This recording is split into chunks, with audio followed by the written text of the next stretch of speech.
man, I thought we were recording that whole time. Oh, no. Said all those things. I was like, oh, this will be good. Good little clips that he can use for whatever nefarious purposes.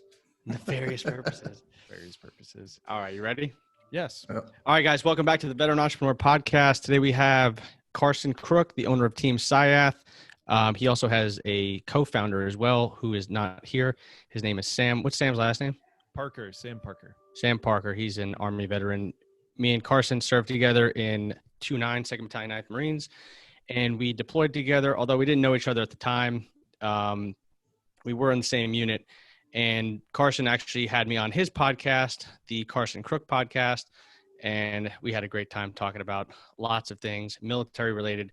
I'm also joined by my co-host, Elvin Lantigua. Elvin, what's going on? Everything good. Sunny side San Diego, representing, man. I know the weather's changing over here. So Carson, why don't you tell us a little bit about yourself, briefly kind of go over your military background, and then you can, go into your transition. Sure, man. So joined in 2009 in the Marine Corps. I came from a family with a military background. All, grandfathers, uncles, everybody served, and everybody was Army. So I was like, well, I'm going to join the Marine Corps. So I joined the Marine Corps, went infantry. I was security forces in Kings Bay, Georgia. And then I went to 2-9, which is the same battalion that you were in. And I did a couple pumps to Afghanistan. Then I went to 2nd LAR as a scout crewman. And it was there that I actually got to deploy as a small unit leader and get some leadership experience, which was tremendously valuable and really wonderful. And I really appreciated that time, but it was on a MEU, so it was really boring. But, well, it wasn't boring. That's not the right thing to say. It was a non-kinetic deployment. That's what it was. And but Non-kinetic, very political. I like it. Oh, dude, yeah. Well, you gotta. It's different, right? It's a completely different setting, but then there's a lot you can unpack from that. But so I did that deployment, and then I was like, everybody was like, yeah, we're back to peacetime Marine Corps. It's going to be MEUs. This is it. This is a new mission. I'm like, man, this is pretty gay. I'm going to get out. So I got out. I'm really grateful for the experience, but I was like, I want to try school. We'll see how school goes. So I got out. And then I also knew that transitions can be hard for guys. I had nearly 6 years in. And my entire adult life up to that point had been in the Marine Corps. And I knew that a lot of guys struggled with some stuff. So I was like, you know what I'm going to do? I have a little bit of money. I'm going to do a road trip. And so I did a road trip, and I went and I saw a bunch of my old war buddies. I went across the country, went back home for like a month. And then I stayed in California for 3 months because I was like, oh, I'm going to go be a security contractor and make a lot of money. That's what I'm going to do. So I spent all this money, and I went to this school out in California for like close personal protection and a bunch of other things to kind of try and pipeline myself into the contracting world. And I was like in the last 2 weeks of school, and then I met all these guys that were in the business, and all the cool jobs overseas were dying down. So only these highly experienced people were getting them, or it was becoming super corporate and wasn't paying nearly as well. And all these dudes were getting jobs as bodyguards in California, and they were telling me about it, man. I just remember watching those guys, and they're just so sad because they have to they're treated by these like corporate douchebags that are super rich in Southern California, and they just like have to carry their wife's shopping bags and treated like servants. And they're like former killers, right? Like these are dudes that are in the Battle of Ramadi and stuff. And here they are like carrying like Prada bags and things and being yelled at for not opening doors. It's like, yeah, I'm not about that life. Even if you're making 6 figures, you're making low 6 figures in San Diego. It's still not, a lot of money for that kind of region. Not about it. So I dodged that whole life, moved back to Michigan in Grand Rapids area. I started working a bunch of odd jobs. I picked up a job at a sporting goods store, Allen Bob Sporting Goods. So I was selling guns. That was a lot of fun. And I started to really transition into civilian life there. And I had no idea what I want to do. I think my plan at that point was I was going to go to school and I was going to do steroids and be a borderline alcoholic and then go back into the Marine Corps. That was What All a in all, plan. not the worst plan. Like, Yeah, I mean, What a plan. just borderline alcoholic. Just fly close enough to the sun to singe my wings, but not fully fall out of the sky. That was the idea. But as things happen, I met my now wife. I fell in love, and I'm like, you know what? I'll actually settle down in West Michigan. I have no idea how I'm going to do it, but I'll figure it out. And I remember I did her like first 6 months of marriage. I did this like PowerPoint presentation about the FBI as a career path because my buddy was in the FBI and it sounded cool. So I like did this PowerPoint presentation. She was like, "I don't want you to work for the FBI." I was like, "Oh, fine." You made her a PowerPoint presentation? I did, dude. It was very legit because she's a very type A personality. She's very driven. She's very professional. So I was like, I'm going to utilize a skill set that I know, and it's PowerPoint, right? you had to Shark Tank your presentation. I did, and I got shot down. She was like, "I'm not about this. Can we find something else?" I was like, "Yeah, that's fine." I ended up having a good experience with a gentleman named Jesse Johnson Brower, who actually runs. He's a successful entrepreneur and a mentor, and now runs a nonprofit. He's also a veteran. And his military experience is the bedrock for his nonprofit works that he does. And I remember I had a pivotal moment with him because we were going out to lunch, and I was actually like, for the company that I was working at the time, I was trying to build a relationship between us and their nonprofit as like a corporate sponsor or something. But I remember talking to him, and he was just like, the way that he spoke to me was, he like made me believe in myself to be able to go forward and be bold and to achieve bigger things than what I was pursuing at the time. Can you give an example on that real quick? Like, Yeah. What do you mean by that? He was like, "Hey man, how much money do you want to make in your life? Like how much money would be like a lot of money for you where you would be really happy?" And I was like, be pretty cool. Like how much money would you want to have in the bank? And I was like, that'd be pretty cool. If I had $1 million, I'd be like, that'd be pretty cool. He's like, okay, multiply that by 100. And you could do that. You can do that. You can do that. You're smart and you're capable. You're articulate. And if you really went after it, you could do it. I was just like, dang. Well, and it's something in our culture. I don't know why, but men are so afraid of speaking positive into other men. Like we always make fun of each other and give each other shit, which is fine, but it's so rare for you to look at a coworker or another guy or something, if it's not like a super close friend, and to be like, you know what, dude, you're really smart and you got a great attitude and you could do a lot more than you're just setting yourself up for now. You have a lot more capability than that. For whatever reason, that's pretty absent in our traditional culture. And that was something that I learned that day. And man, it's maybe it's a mentor spirit. I don't know. But Just pay it forward. Be sure to pay it forward. Yes, maybe that's it. Maybe one day he had a mentor that believed in him, and that's what it was. Because this dude has a pretty hard rock bottom veteran story, and it planted the seed in my heart and in my mind. And so now I've been on this entrepreneurial path for the last 5 years. And, So where did that entrepreneurial path take you? I mean, to a series of failures. failures. Oh, dude, yeah, so bad. I mean, well, I was doing it right, and so another thing that he advised was like, keep your day job, right? Keep working full time. You got to provide for your family, especially if you have a family. It's one thing if you're single. Like if I was single, I could live in a cave, out of a rucksack, and I'd be just like whatever. But once you have a family, you have responsibilities other than yourself. You can't just be a homeless bum. So so I kept my full time job. That was the biggest thing. Like, I mean, how many times do you hear stories of like entrepreneurs that like went all in on an idea and it fell completely flat, right? So you keep your day job, especially when you're brand new and you have no idea what you're doing, right? You need to keep a stable source of income. Then what do? Well, you got to burn the midnight oil. So you just got to really work your ass off. So then I just started pursuing something. This is when I started learning. I learned my first big lesson.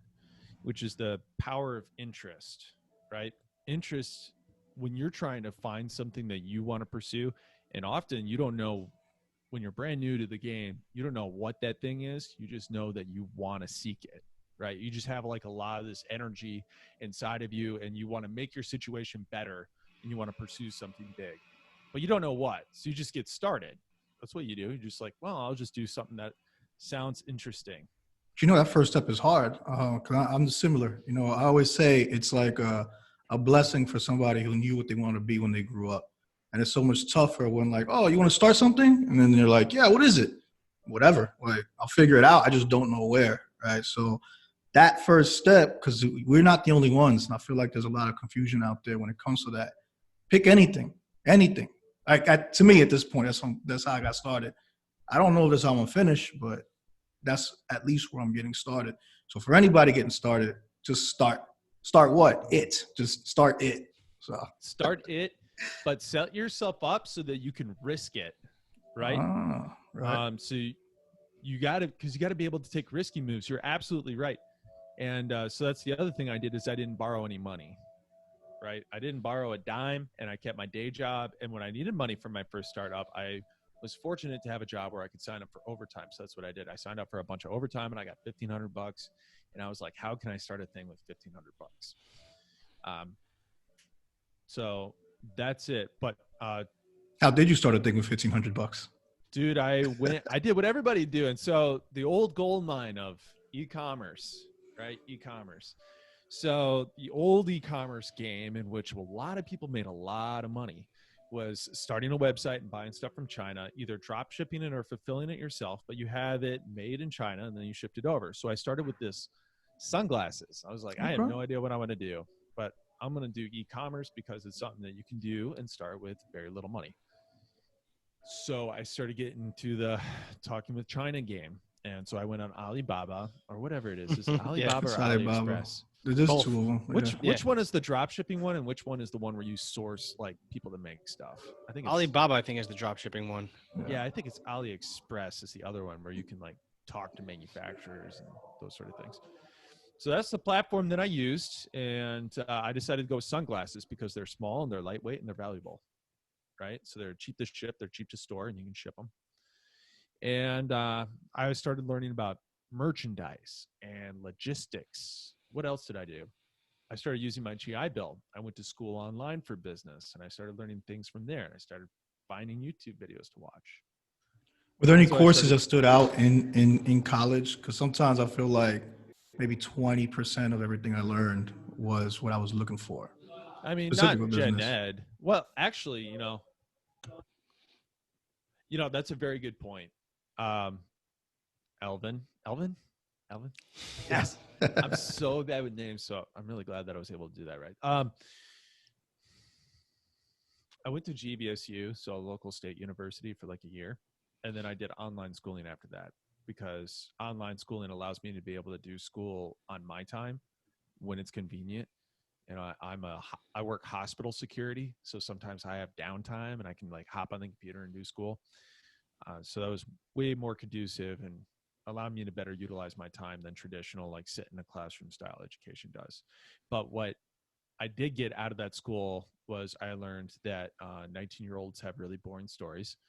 And like talking about like sneaking into clubs and stuff. I'm like, dude, me and my friends dodged the police in Israel. Like, you don't even know what partying is.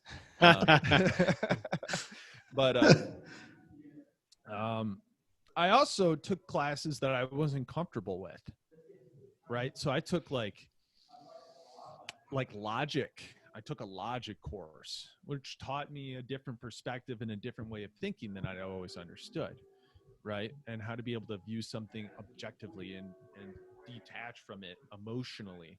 Right. And look for truths to be able to build a foundation of an opinion on. That's a really big deal.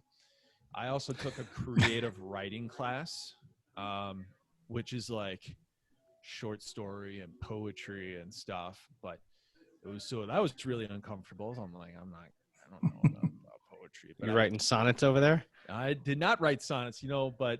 Well, we wrote all sorts of things, and writing really, and you have to present it in front of all these people, your classmates, right? And so you have to expose yourself. And so what does that teach you? Well, I may not be a good poet, but I did have to actually make something and present something that I'm uncomfortable with in front of people. That's a good way of looking at it right deal. there. Yeah. Dang, because that's what you have to do as an entrepreneur. Yep. And you don't know anything. So your first like one or two things you try, it's not good. But you still have to have the balls to put it out there. Right? Yep. And you have to know that it's not good enough, but you have to know that you got to get it better anyway. So another tremendous skill. So basically, it's good to just talk about that. Just like, it's not just, okay, business. All right. But there are some other ways that if taken, like I would say, just whatever you do, find the value in it because it's going to carry on. So I do like that you're preaching that. I know sometimes it's like negative, like, oh, gen ed, like writing, like, no, that stuff's going to help you more than you think. Like the experience to me is worth more than the paper or the achievement. Like the things you learn there are going to help you out. So I just want to shout that out for those GI people, GI Bill people. I absolutely agree with you, but you'll only find it if you seek it. Yes. Right? If you go in there with a bad mindset, you're just like, man, whatever. I'm just going to try and bang that 20-year-old girl over there. Like if that's all you're thinking about, that's all you're going to get out of it. You know what I mean? The whole experience. And you're going to waste so much time and opportunity that you could take to grow, right? You're only going to achieve as much as your potential is, but your potential is limitless if you have a positive growth mindset. So if that's like, I'm going to make myself a little bit better every single day, then it's limitless. And that positive growth mindset is an exponential growth curve, right? And it's like a train, man. Like when you first get started, you're like, I'm going to try and be humble, and I'm going to try to just seek whatever I can learn from everything. It's like a train, right? Like when a train first gets going, it's just barely starting, but after a while, you're pulling 100 tons of cargo at 35 miles a gallon and you're flying. That's what it's like. That's how successful people are. And that's another thing that I learned. That's all these successful people that I was fortunate enough to be able to meet or observe. That's how they are. They're all positive growth mindset. And if they're not, then even if they have success, it's a short term. They end up crash and burn because they have an unbalanced lifestyle and bad reasons for pursuing what they're pursuing. So speaking of that, going back to the sunglasses, you got the sunglasses. You working it with Alibaba. Man, where were the mistakes? Over 100 of them in my basement right now.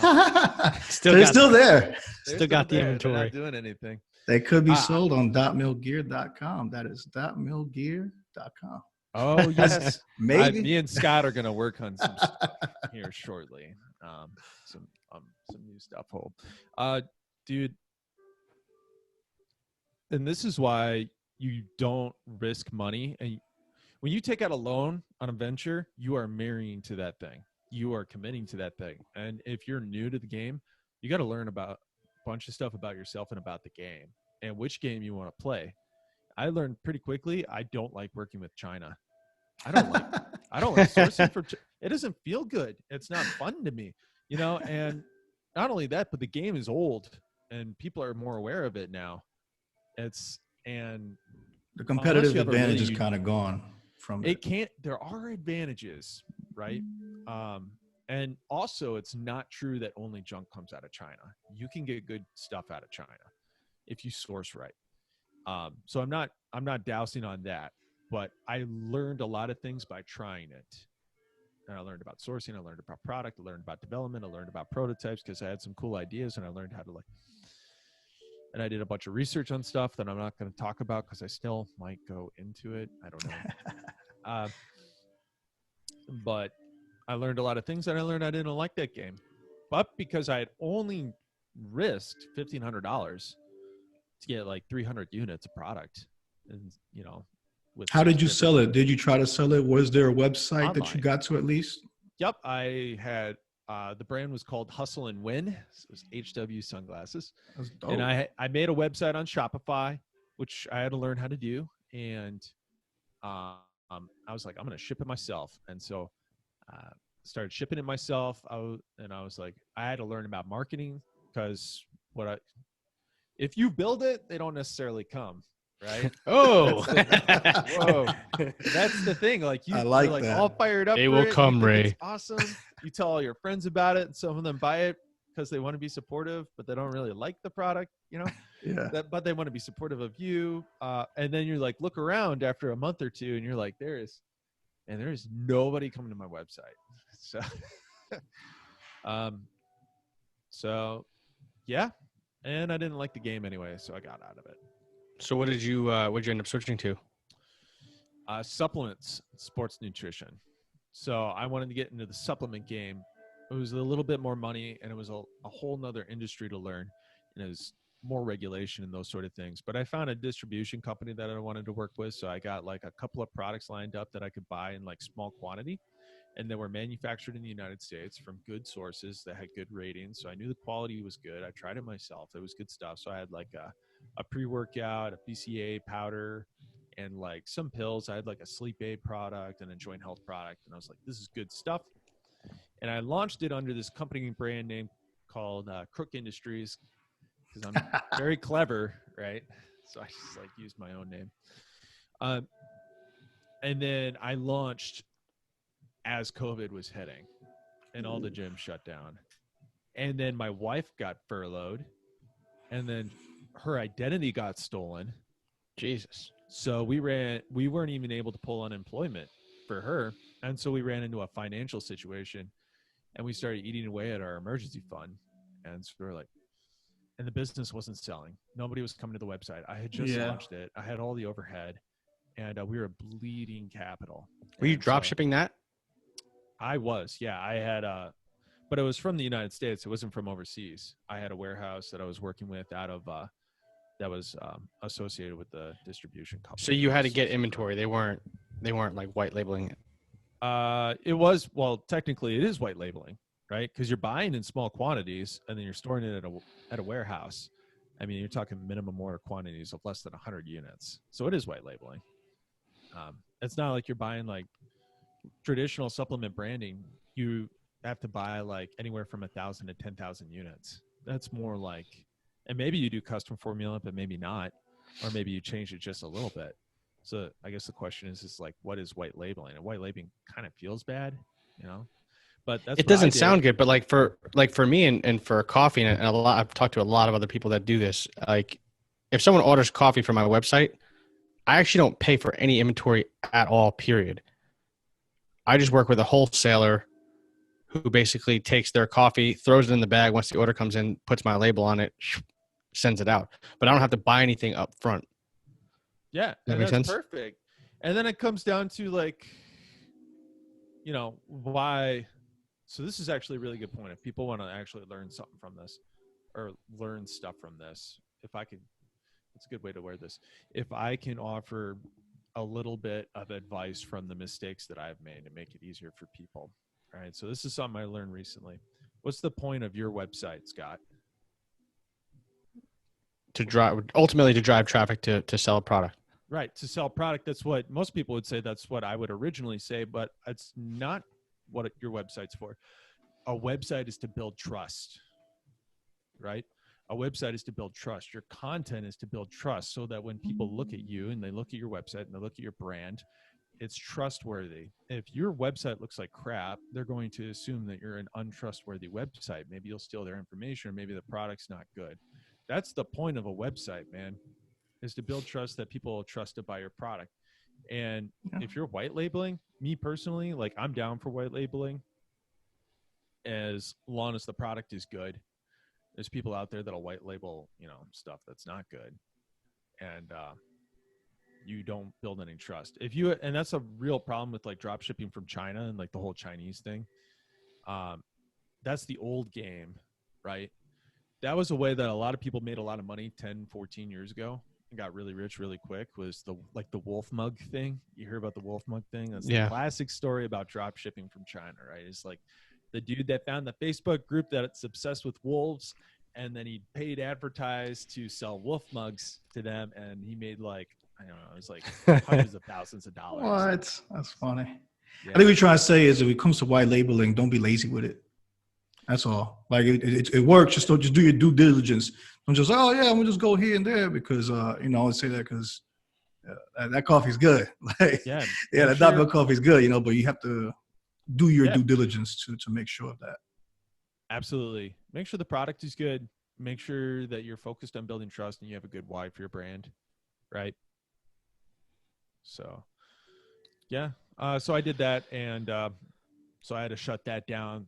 I felt pretty bad about that one because Of I was, course. that was kind of a hit. And then now I have this thing with Sam, and before I agreed to it and signed the paperwork, I had to do a gut check. I was like, I'm going to be graduating soon. Do I really want to do this? Do I want to just start my career and like get another job? Do I want to wait What's a your little degree bit? in? Business management. Oh, nice. Yeah, it fills a lot of my.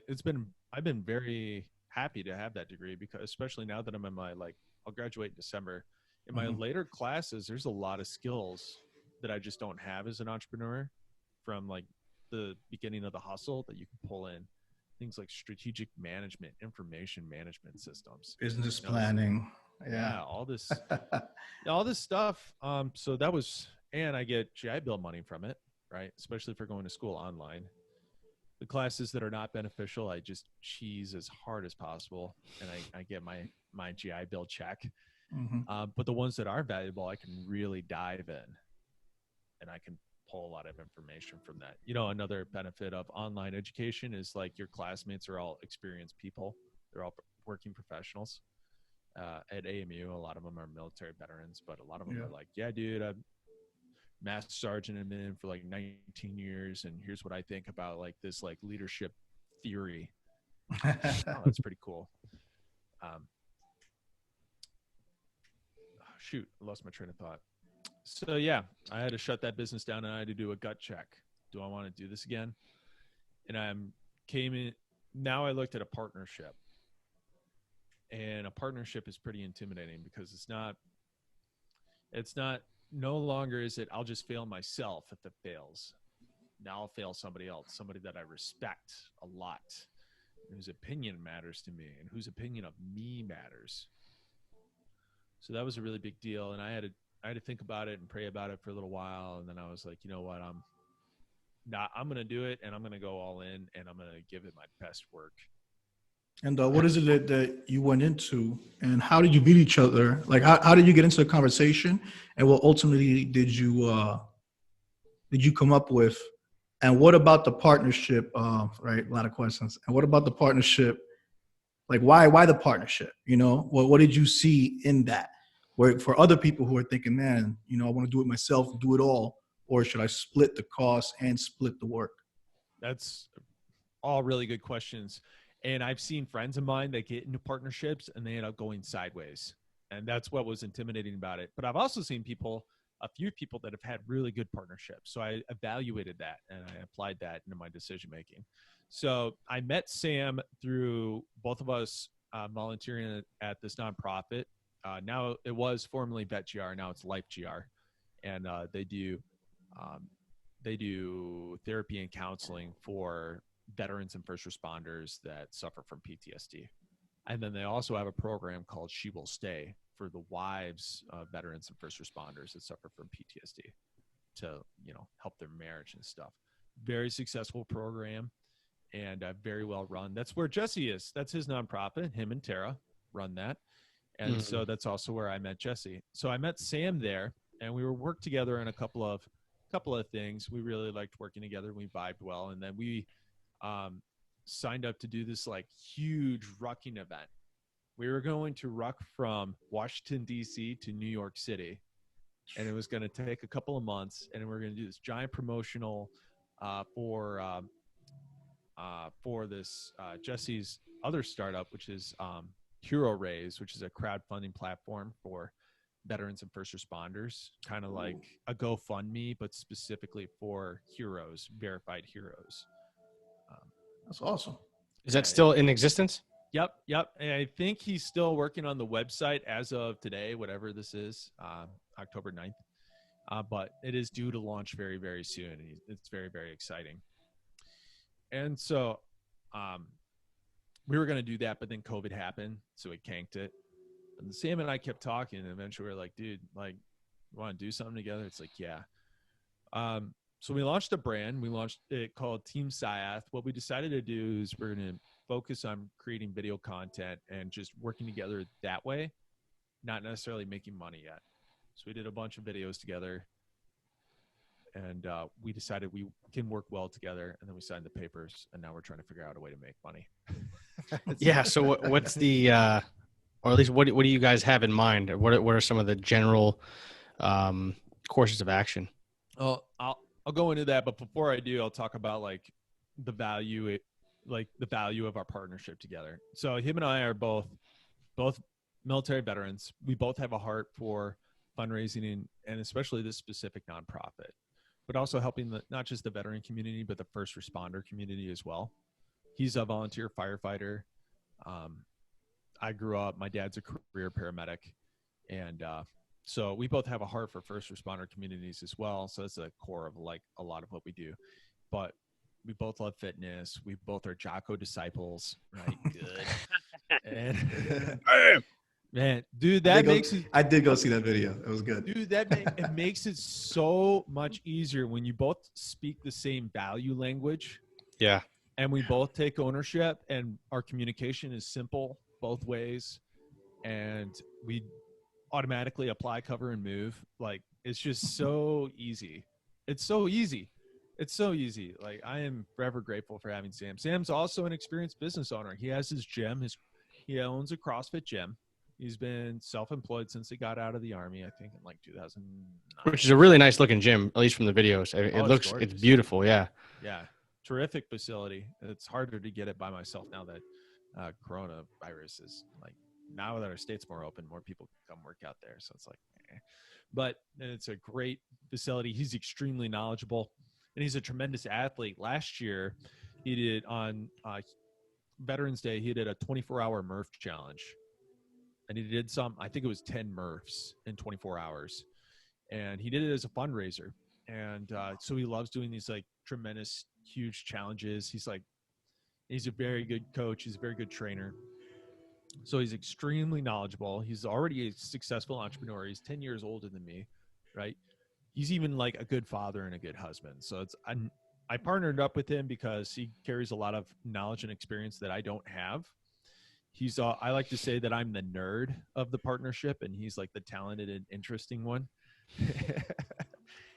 Because I do all the computer stuff. So I do the video editing, the shooting, the content editing. I do the website production. He does like the research for the videos that we do and the information that we put out. And so he's like the knowledge source and the experience source. And I'm just like, he's the Jocko and I'm the Echo Charles. That's how that is. You know, me and Elvin have the same dynamic. Very similar. Yeah. Yeah. And that's honestly why I reached out to him in the first place, is like, there's things that I can't do that he does well. And there's things that I do well that I don't know if he does well, but I do them. You're doing right? well. You're doing quite well. Yeah. There's those strengths and weaknesses, and identifying those in a partner, whether it's a relationship, a romantic one, or a business relationship. Right, Elvin? Oh, yeah. If it's going to be a romantic one, you better make sure that you got that Chippin' Joanne Gaines energy going, man. Dude, it's rough, especially once you There's start no boot bands here. No boot bands. When you start pulling in task management, task organization, and money, you guys, you better have things agreed. And Sam and I, one of the things that we did going into this is we were very clear on the goals that we have, why we're interested in doing the business, how we both feel about money and money goals, and also exiting the business. We have pretty agreed upon in our agreement ways to value the company and ways to exit the business if one of us wants to leave or if both of us wants to leave, right? That's super important. And a lot of guys are just buddies, and they're like, and I got two friends of mine. They had a great idea.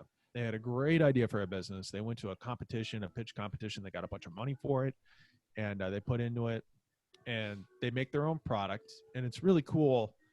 But they immediately had different visions on how to execute the business, and they already are like going into, and now it's becoming like about money and legal, and it's just sad. So much potential is lost. But if you do all the work beforehand and you look at other partnerships that are successful and you ask them like, why is your partnership successful? you can be better prepared to enter into it. But if it is good, dude, you're a combat force multiplier for each other, right? Like, because and Sam has his primary career. I have my primary career that I'm starting. And this is a side hustle. And we both understand that.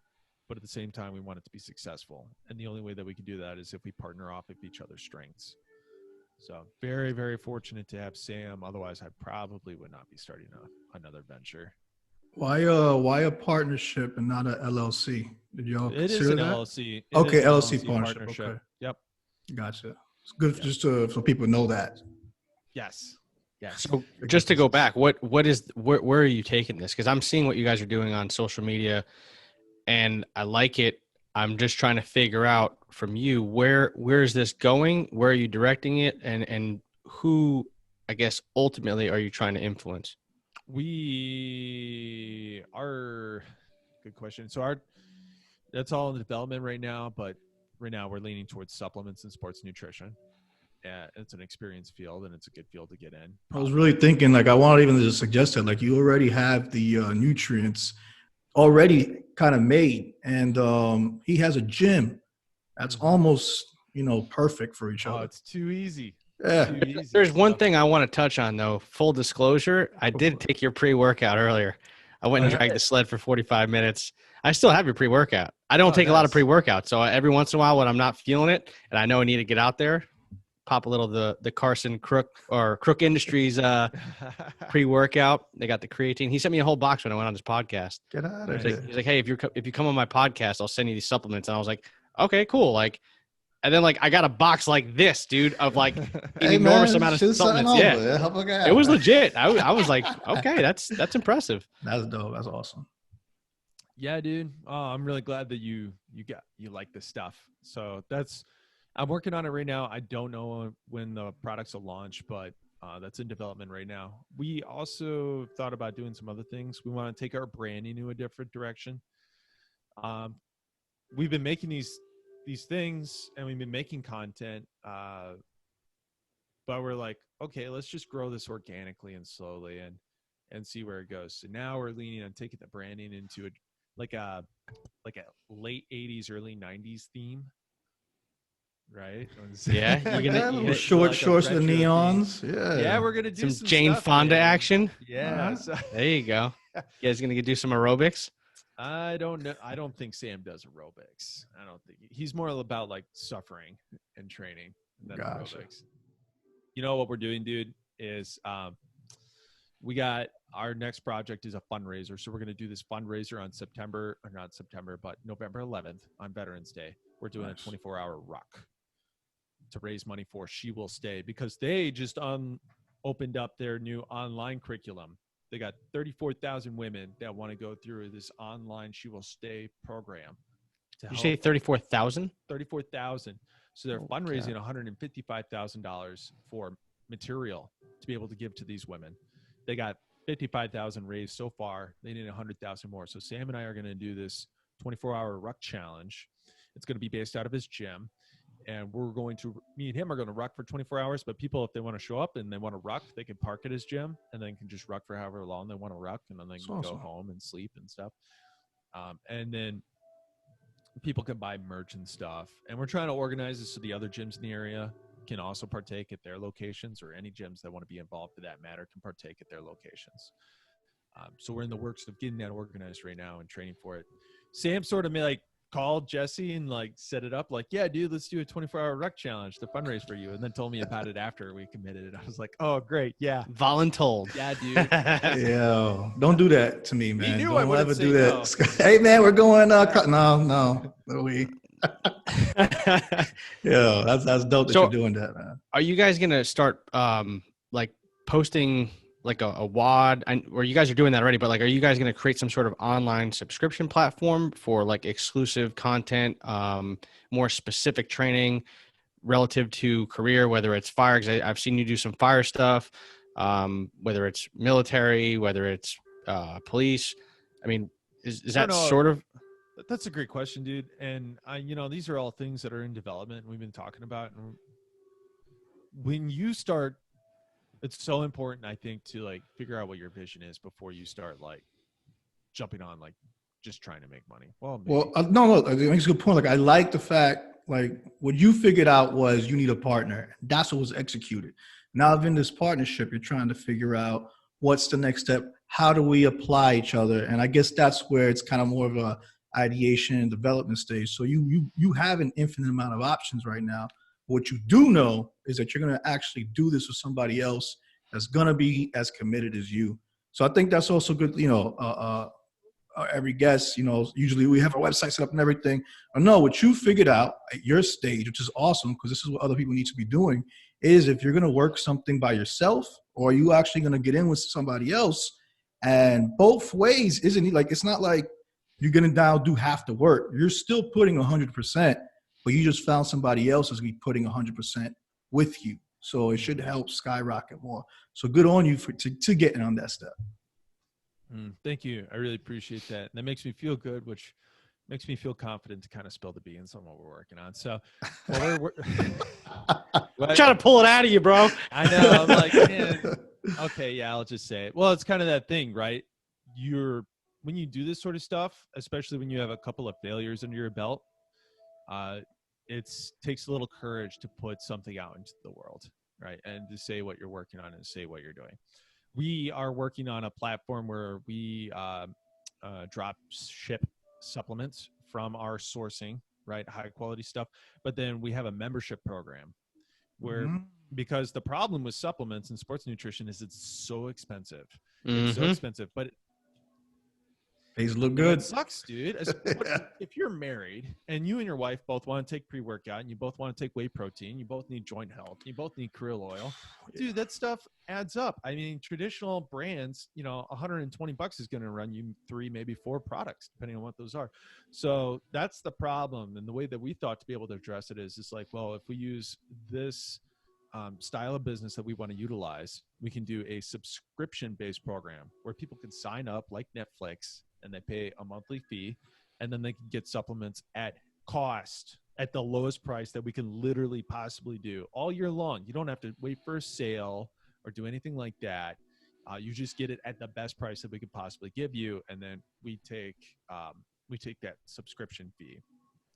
I think that's a great idea, and that solves a massive problem. That's one of the reasons why I don't even bother with supplements. Like, I don't.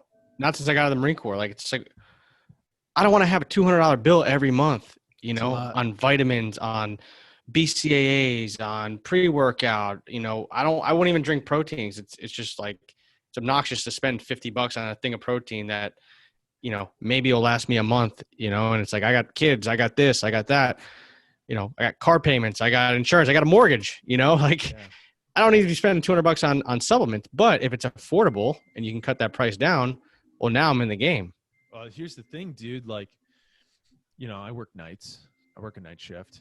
And so my sleeping is weird. I have a hard time falling asleep, right? If there's any noise in the house. So I want a sleep aid. Also, my knees hurt. So I want a joint aid. And I want some krill oil, right? Because it's good for my brain. It's good for my joints. And I would like a probiotic because I'm having like some digestive issues. At the end of the day, there's like all these things that are not just about like whey protein, bro. It's also your health and just being healthy.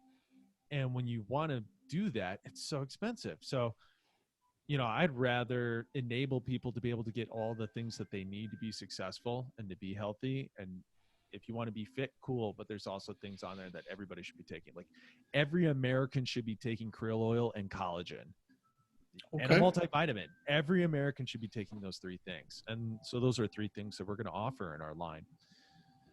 So, that's what we're working on. It's very exciting. That's dope, man. Can you let us know where we could find you, Instagram-wise, any websites for you and your partner?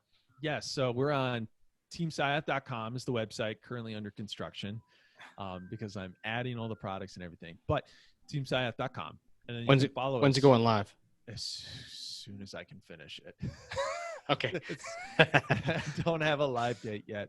But if you do want to know when we go live, because I'm thinking about offering a deal for like the first 100 people that sign up for a subscription, like they get it for 50% off for life, right? And if you want to be one of those first 100 people, then follow us on social media, because that's where we'll announce it. We're on Instagram, we're on YouTube, and we are on Facebook. It's at Team Sciath. And we also, all of our content, we're not going to have any exclusive content where you like pay a fee and then you get content. You'll get if you sign up for a membership, you'll get the discount, and you'll get, we're going on the roadmap. We're going to develop a fitness app, so you'll get that for free as well. Wow. And, but yeah, follow us on there, and we're putting out educational, inspirational content is what we want to do, right? Educational, inspirational content is at the core of like what we want to make. So, and that's available for free. So we got WODs, we got information. Sam is just this giant depth well of stuff. Dude, we did this YouTube video on how to make at-home gear, like at-home improvised gym gear or essential gym gear. So we're all about that too, just enabling people to be able to train themselves, train at home, or find like alternative solutions, for real people. Nice. Well, listen, man, we appreciate you coming on. Whenever those things launch, let me know, because whenever I get my website up come November 1st, I'll be looking to source products from other veteran companies. So if you're interested, we can work something out and go from there and help enable people to get healthy. It's very important, especially for the veteran community. But thanks again. I appreciate it. Elvin, any parting words? Man, just keep doing your thing. I think it's like you said, you have a great partnership where you have something and your partner has something, but together, there's synergy. So just shooting it out for a lot of people. I think, not the word greed, but I got to 50% of like, yeah, man, like it's worth it because you're trying to scale. You have to look at the bigger picture. So good job looking at that bigger picture. Mm-hmm. All right. Thanks, guys. Thank you so much for having me on. It's, I don't feel like, I don't know. I appreciate that you guys have me on, and that I can share a little bit of my story, and maybe some people can learn from my mistakes and walk an easier path. Well, we would like to have you on, and even Sam on as well, just to talk and not necessarily even entrepreneurship, but just about other things that you guys are doing. You're more than welcome to come back and give us updates. You know what I mean? Because I think that's an integral part of the process, is connecting with an audience. So if I have an audience and you have an audience, if you can get onto my audience and help improve their lives, I mean, I'm all about it, man. So anytime. Yes. Cross-pollinate. Everybody. Dude, I'm all about it. You guys are doing great stuff, and I foresee good things in your future. You as well, man. It was insightful talking to you. Thank you. Yes. Take care. Bye. Bye. Like what you heard, don't forget to like and subscribe to the Veteran Entrepreneur Podcast, brought to you by .milledgear.com.